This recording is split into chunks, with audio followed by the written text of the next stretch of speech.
किसान आंदोलन को लेकर देश में आवाज़ उठ रही है। उसके बाद अब विदेशों में भी ये आवाज़ उठने लगी है। अमेरिका के न्यूयॉर्क टाइम्स में एक आर्टिकल छपा है जिसमें कि देश और बिहार दोनों को लेकर उसमें लिखा गया है कि बिहार में जो सरकार मोदी अलायंस के साथ साथ चल रही है उसमें अब वहाँ के लोगों को सरकारी नौकरी से वंचित रखा जाएगा अगर वो धरना प्रदर्शन करते हैं। इसको लेकर आरजेडी के प्रवक्ता मृत्युंजय तिवारी है इस वक्त हमारे साथ बात करने के लिए।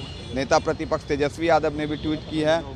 तिवारी जी, जिस तरीके से अमेरिका में भी आर्टिकल छपा है न्यूयॉर्क टाइम्स में और तेजस्वी यादव ने उसके बाद ट्वीट किया है कि अब बिहार में जो लोग हैं उसको बिहार की सरकार सरकारी नौकरी से वंचित रखेगी जो धरना प्रदर्शन करते हैं। अब विदेशों में भी आवाज़ शर्म की बात है। बिहार सरकार की भद्द पिट गई। जो सरकार ने ये तुगलकी फरमान जारी किया, आज तो देश और दुनिया में इस सरकार के फैसले पर लोग मजाक उड़ा रहे हैं। अब बिहार की सरकार को ये सोचना चाहिए कि आपके फैसले के कारण बिहार की किरकिरी हुई, फजियत हुई। वर्ल्ड स्टेज पे ये देखा वो वही कह रहे हैं, देश और दुनिया में फजियत हो गई बिहार की। पहले तो बिहार को बीमार बना दिया इन लोगों ने, अब बिहार की फजियत कराने पर लगे हुए हैं।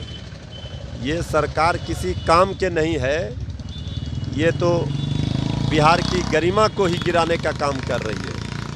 तेजस्वी यादव ने भी ट्वीट कर सरकार पे निशाना साधा है, लेकिन सरकार के कुछ लोग बोल रहे हैं कि ये जो आर्टिकल जिसने छापा है वो कहीं ना कहीं देश विरोधी विचारधारा के लोग हैं। अरे इन लोगों का जो खिलाफ करेगा सबको देश विरोधी बता देता है जी। लोकतंत्र है साहब, ये समझना चाहिए। लोकतंत्र में सबको अपनी विचार रखने की, अभिव्यक्ति की आज़ादी है। ये कैसे कोई दबा सकता है? ये तानाशाही, हिटलरशाही नहीं न चलेगा। अब अगर कोई इनका विरोध करेगा गलत कामों का, विपक्ष होता है क्यों, तो ये कहेंगे कि ये देश विरोधी है। सबसे बड़े ठेकेदार यही हैं, देशभक्त। ये देशभक्ति का चोला ओढ़कर सारी सरकारी संपत्तियों को बेचने का काम ये कर रहे हैं और कहते हैं हम देशभक्त हैं। देशभक्ति का तो कहीं कोई प्रमाण नज़र नहीं आया 6 वर्षों में।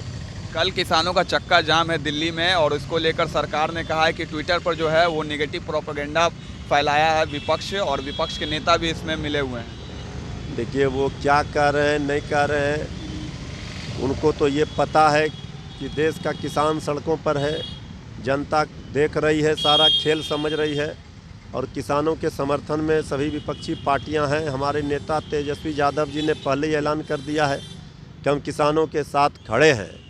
अब सत्ता में बैठे हुए लोग अगर बयानबाजी कर रहे हैं तो ये समझ में आ रहा है कि ये इनका जो चरित्र है, चाल चरित्र, चेहरा उजागर हो गया। ये किसान विरोधी हैं, नौजवान विरोधी हैं, गरीब विरोधी हैं।